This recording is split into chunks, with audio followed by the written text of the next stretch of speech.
Ayan, hello guys. Tayo mag-iihaw ngayon ng tilapia at bangus. Itong bangus papalamanan natin ng mga sibuyas, bawang at luya. Ayan. Gayatin na natin ang ingredients para sa pampalaman sa ating inihaw na bangus. Ayan. Ito na guys ang ingredients ng isasama na ipapalaman natin sa ating inihaw na bangus. Kamatis, bawang, sibuyas at luya. Tapos ito yung ingredients, asin, paminta, magic sarap. Yan ang imimix natin yan. Then ipapalaman na natin sa ating isda. Yan, lagyan na natin ang kamatis, bawang, sibuyas at luya. Yan, mix natin yan dyan. Tapos ilagay natin itong asin, magic sarap at paminta. Yan. Hahaluin natin yan dyan. Yan, mix lang natin yung ganyan. Na guys, yung ating bangus, ipapalaman natin to sa loob ng isda. Yan, dyan lang yun. Ito. Ganto. Biniak ko sa likod. Ito yung isda. Yan. So, binabiakan ko sa likod para mailagay natin itong mga palaman. Yan, ganyan lang yan.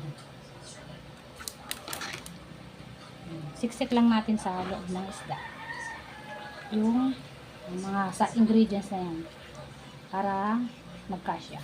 Masarap to guys kasi gawa ka na sausawang maanghang. Mapaparami naman ng kain para ito sa ating hapunan.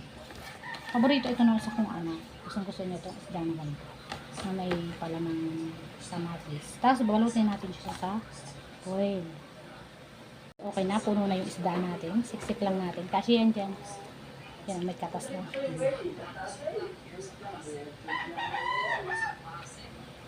Kasi pag naman yung naluto, huhupyak na yan. Okay na yan. Balutin na natin ito ng foil. Ito guys, yung bangus natin may timpla. Ayan. Ito ibabalutin na natin sa foil. Punong-puno yan ng laman guys. Kaya, padoblehan natin siya ng balot.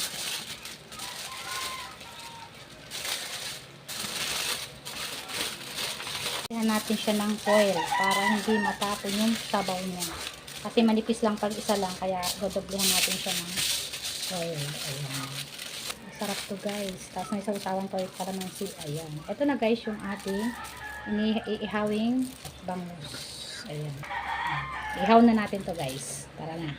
Ihaw lang natin siya ng asin, ang tilapia. Ayan. Ihaw na natin yan. Tara na. Mag-ihaw na tayo guys. Ayan guys, iihaw na natin ang ating tilapia at bangus. Ayan. Magkasya yung ating bangus guys. Kasi ang liit ng ating ihawan, pero yung bangus ang laki. Ayan.